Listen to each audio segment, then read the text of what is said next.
and welcome to the What to Read Next podcast. In this podcast, your host, Gloria Me, will invite a bookish guest to share their favorite book recommendation. If you share a passion for books and always looking for your next read, then join us. Welcome to the What to Read Next podcast. Today's bookish guest is publicist from Ink Slinger PR, Emilie Couture. Hi, Emily. Welcome to the show. Hi, Laura. Thanks for having me. So happy to have you here. So tell us a little bit about yourself. So like you just said, I'm a publicist with Ink Slinger PR. I've been with Ink Slinger for 4 years now. I can't quite remember. But it's been a few years and it's been great. Like anyone who winds up working in publishing, I've obviously always been a reader and I love books. And once I found a way to make that my job, I was all about it. Otherwise, outside of that, I'm Canadian. I'm from Ottawa, Canada's capital, the land of snow, which surprisingly we haven't really had too much of yet this year, thankfully. Yeah. But beyond that, I love to be outdoors even when it's super cold, and I love to cook and probably watch too much TV, which is just what everyone's doing this year. Yeah, I feel like that's what people have been doing, just watching TV and just trying to make it through the day, So that sounds about right. Yeah, it's just like we're just in a small thing, like a pandemic, so trying to make it through the day makes a big deal. So yeah, it gives me something to do while I eat all the food I make, because it's my other activity these days. Oh, that's awesome. So let's talk about your job. What is your day-to-day like? That's always a surprisingly hard question to answer, just because it feels like there's no 2 days that are the same, which personally I like, just because I'm someone who gets bored really easily.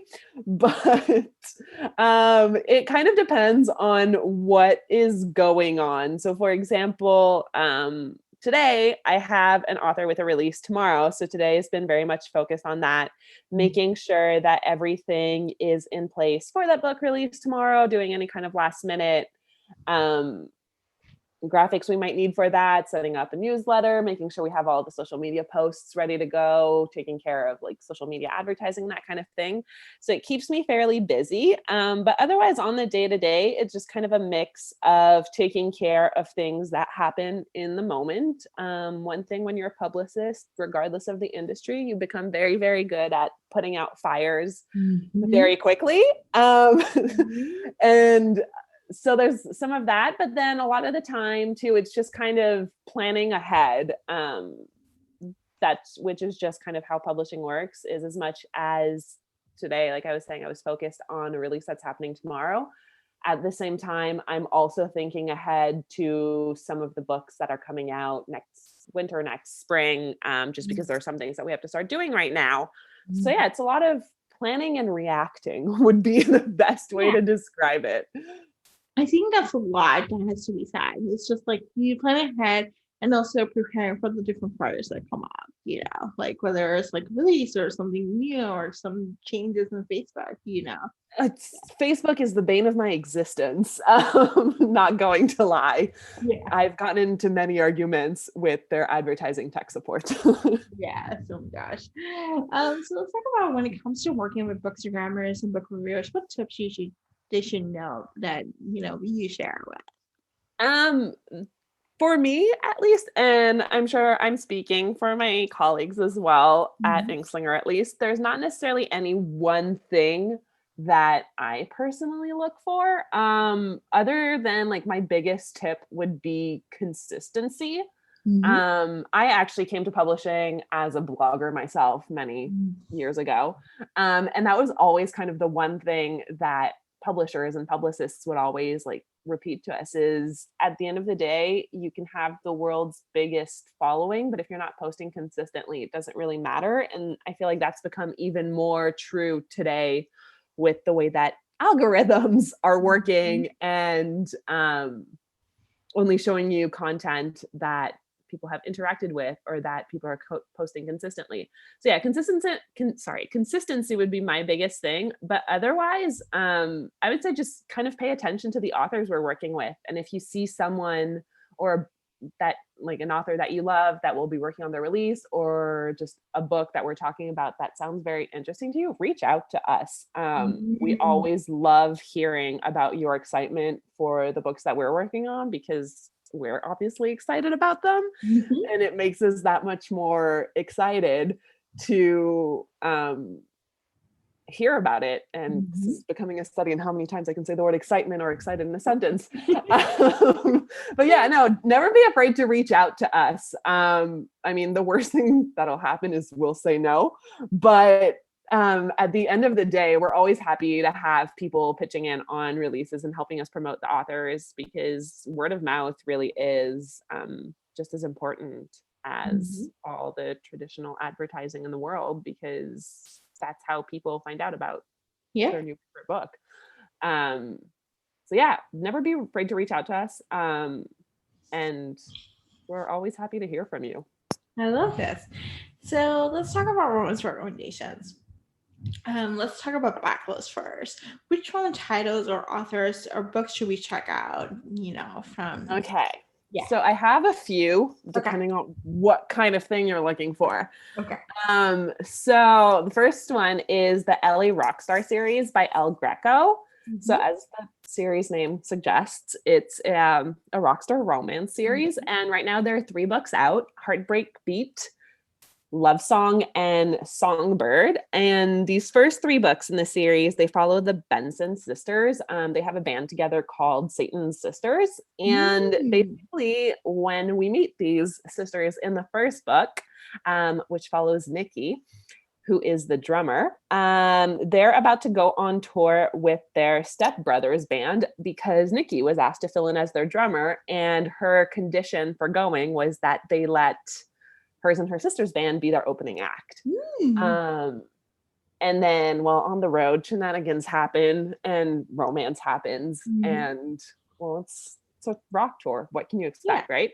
So so the first book follows Nikki. Then the second book follows Jet, who of the 3 sisters is like the bookish one. Yes, she is in the band with her sisters, but she was never as into music as her 2 sisters was. She just wanted to go to school, but her life gets complicated really fast.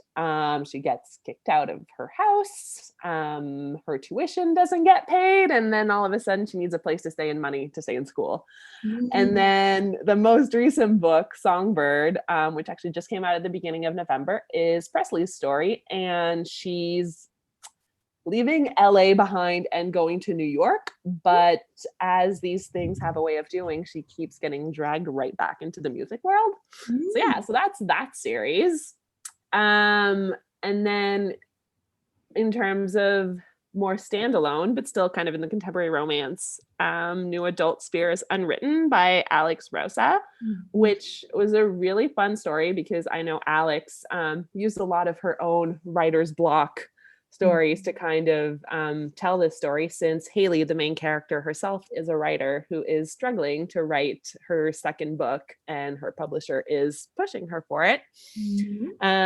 So when her mom passes away, she goes back to her small hometown, and there she gets to face everyone she left behind, including the boy she loved, who coincidentally happens to be the main source of inspiration for her first best-selling book. So she's trying to write this sequel. She's trying to, grieve her mother and then make amends with all the people she left behind, and find inspiration again, which may be coming from more than one direction. Then on a more, go a little darker, for all the romantic suspense lovers, Katie Reyes is always like a really good one for romantic suspense. And her most recent romantic suspense is called Deadly Past. It's the second book in the Verona Bay series, which is a small town where a lot of crime seems to happen. So, in this one, 10 years before the book starts, the heroine witnessed a murder that got her placed in witness protection, and that's how she ended up in that small town of Verona Bay. And then fast forward 10 years, and once again, she finds herself witnessing a crime, because the girl can't catch a break. And she starts to worry that the U.S. Marshals are going to descend and move her around again, and she's going to have to start a new life all over again. but her neighbor has other plans for that. And then throw in a surprise pregnancy and someone wanting her dead, and it keeps things interesting. Oh my gosh. And then I'll give you two more kind of series recommendations. The first one is the Lucky Irish series by Anna Castor. Anna's an author I just recently started working with. And this series is like your typical family saga, contemporary romance. It follows this group of Irish families in Austin, Texas, as they go about their daily lives and intermingle and find love. It kind of revolves around this bar that's owned by one of the family, the Lucky Irishman. And one thing I will say is there's a really fun character, Pops. He's like the patriarch of the family, and he likes to meddle in everyone's business and make sure that all his grandsons are finding love. So yeah, it's really fun. And then lastly, it's the Road Tripping series by Samantha Chase. It's 3 standalone books. And then what ties them together is they all take place on crazy road trip adventures. So in the first book, it's these 2 strangers meet when they go to rent a car to get out of town, and there's only 1 car left, and they're both desperate. So they're like, hey, we'll share the car. What could go wrong? And not only that, we're going to take it on a cross-country trip. So it's interesting for sure. The second one is enemies to lovers. Basically, the 2 main characters, their respective best friends are about to elope and marry each other. But she is very much not in favor of this elopement and wants to do everything to stop it. So he's tasked with making sure that she doesn't make it to the resort in time to stop the wedding. There's a lot of detours along the way, let's put it that way.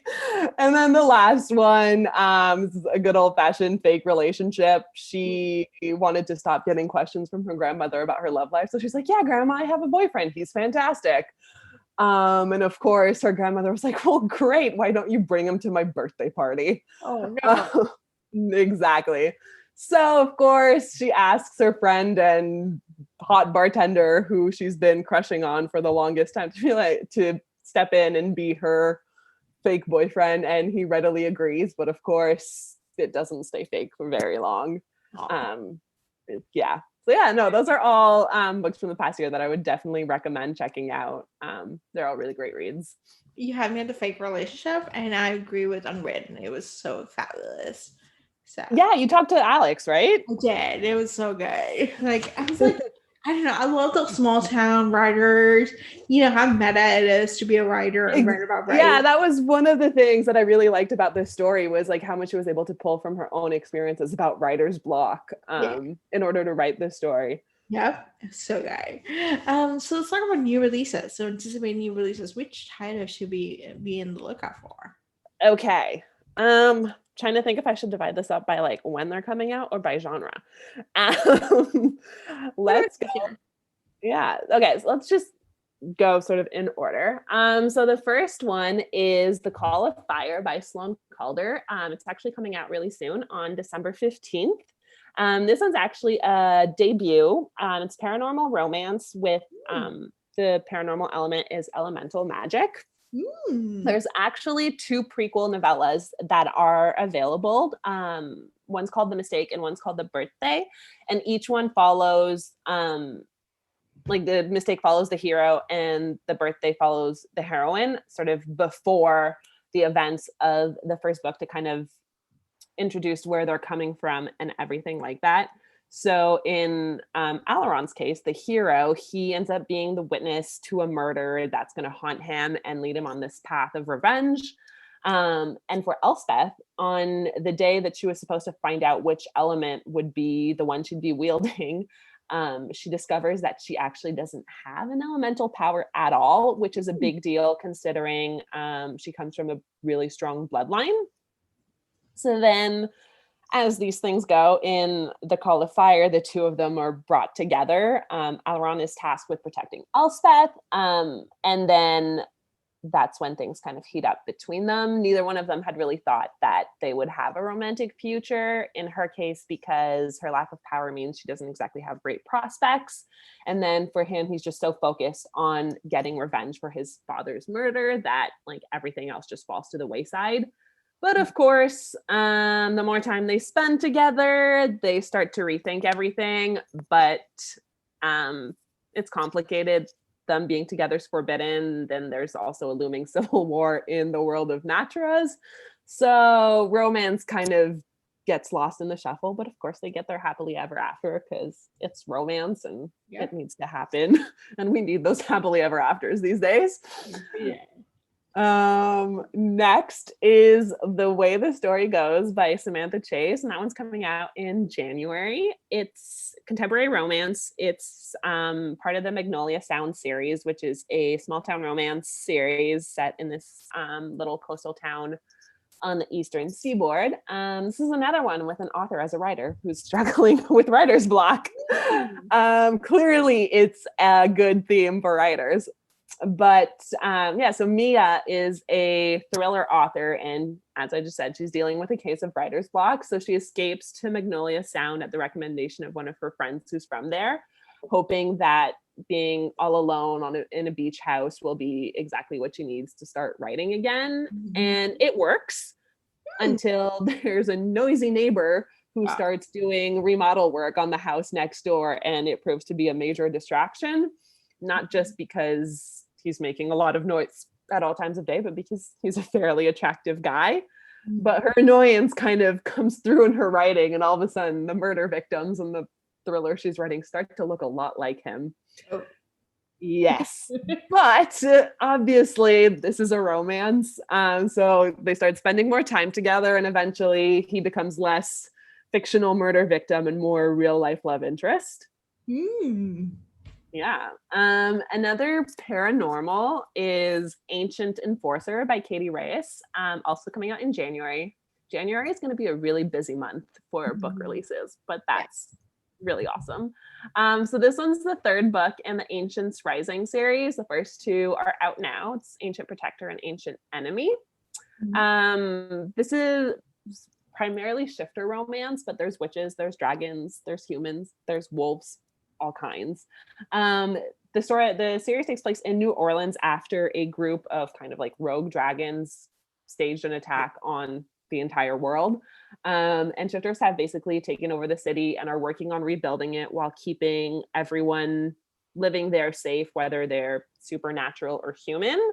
And then the ancients in question are all ancient dragons who are waking up after centuries or millennia of hibernation to this new world.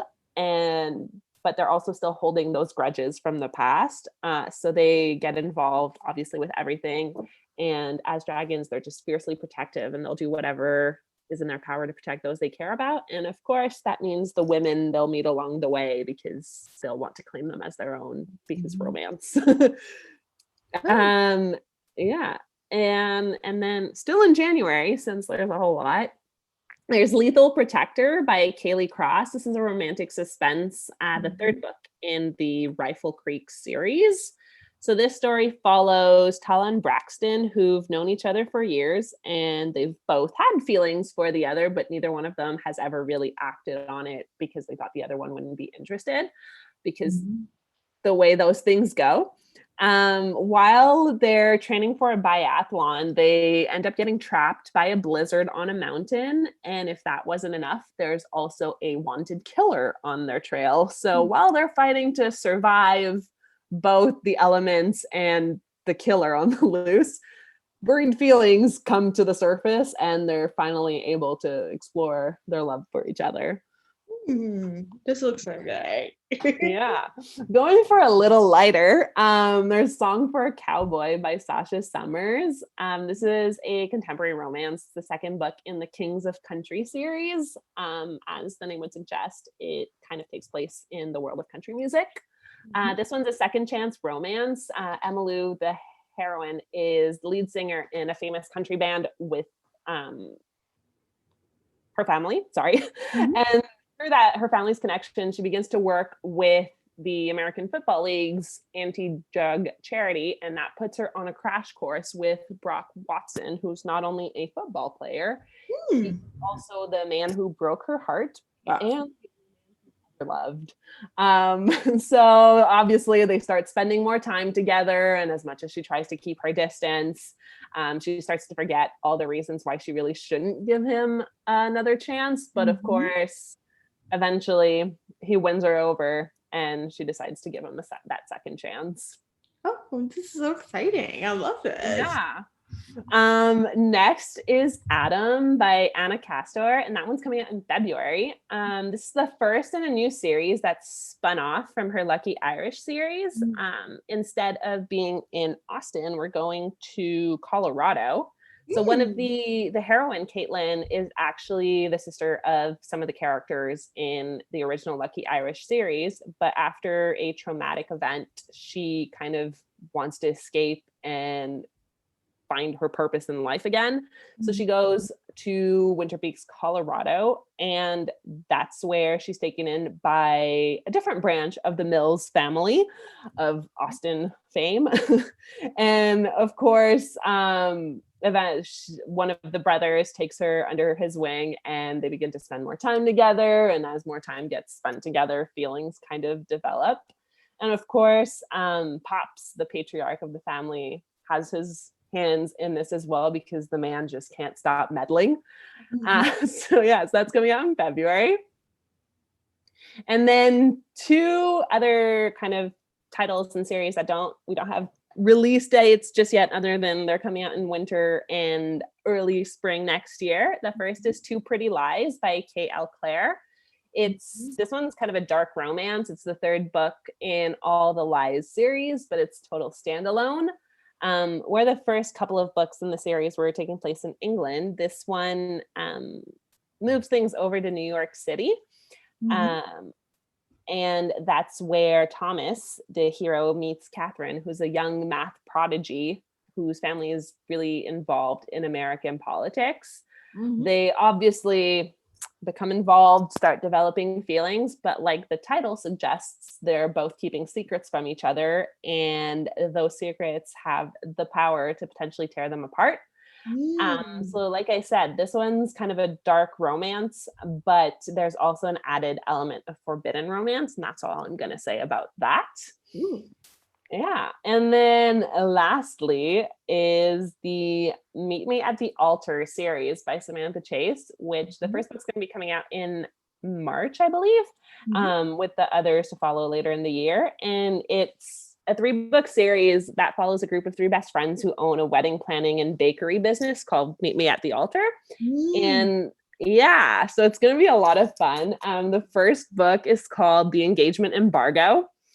And basically the premise there is that the hero, it starts on his wedding day. He gets left at the altar by the bride, who runs off with the officiant, who is one of their best friends. Right? Apparently, I was talking with Samantha and she said this is based on the wedding she actually attended where this exact thing happened. Oh my gosh. Right? And so not only does this poor guy get left at the altar, this is actually his 4th engagement that's just not made it all the way to a wedding. This was the first time that like he actually made it to the wedding. It just never became official. And so his family's like, that's it. No more dating, no more engagements for you. Like, you need a reset. Clearly this whole serial engagement thing is not working for you. Yeah. Of course, that doesn't quite last. The one person he thought would be safe is one of his sister's friends, who is one of the event planners at Meet Me at the Altar. And she didn't originally set out to be in event planning. She actually has a psychology degree. So he figures it's a way of sort of dealing with his issues without going to therapy. And, he's known her his whole life. She's his little sister's best friend. Like, obviously he's never going to possibly develop feelings for her. Of course. Of course. But clearly it was not meant to stay platonic. So yeah, that series should be a lot of fun. Set in the world of weddings, there's always potential for great fun. Oh my gosh. Yeah, the titles are all really fun too. It's The Engagement Embargo, With This Cake, and You May Kiss the Groomsmen.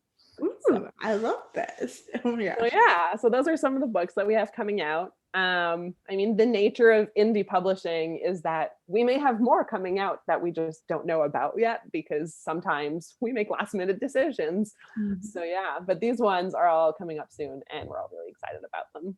I love this. So now let's talk about your reading taste. When it comes to romance, what is your favorite trope? Such a hard question. I want to say all of them, but it's not actually all of them. I'm a complete sucker for like a best friend sibling or sibling's best friend romance. It's just, there's just something about that dynamic that completely does it for me, especially because a lot of the time that relationship is rooted in either like friendship or, well, hate, but it's not really hate. So like it just adds something extra there. And then like, never mind the conflict of like the sibling who's like, what do you mean you're dating my best friend? Or like, what do you mean you're dating my sibling? And it's just a recipe for a great story. Obviously like contemporary tends to be where I'm happiest, but that trope. And then the other thing is, I'm going to use a term that one of my friends started using, which like perfectly describes it, is what she calls danger romance. Ooh. Which is like, it's not romantic suspense, but it's not just like straight contemporary romance either. I guess the perfect embodiment of that would be kind of like MC romances in a way. Mm-hmm. But in terms of this, like the perfect examples that come to mind are books like Daphne Perry's and Catherine Cole's, where like you're just reading this like contemporary romance set in a small town, but then all of a sudden someone's out to kill someone and they're having to protect people, but it's not suspense. Does that even make sense? Yeah. So like it's just kind of that cross of like contemporary and suspense that just we started calling danger romance, and it just works for us. Just like slightly heightened stakes, and just that element of like imminent danger that makes it so people say and do things that they've been holding out on, and it leads to great stories. So yeah, those I think would be my two favorites. But I mean, if it has a happy ending, I'll read it. Yeah, it's just who I am as a person. Yeah, but I have to tell you, I never thought of danger romance until you share. I was like, oh my gosh, yes, I love this. It's high stakes. Right? It creates like a new level of tension. It's like it makes it like so good about it. So yeah. Yeah, no, it's one of those things like I'd never really described it that way or thought of describing it that way until my friend was like, yeah, danger romance. I was like, what do you mean danger romance?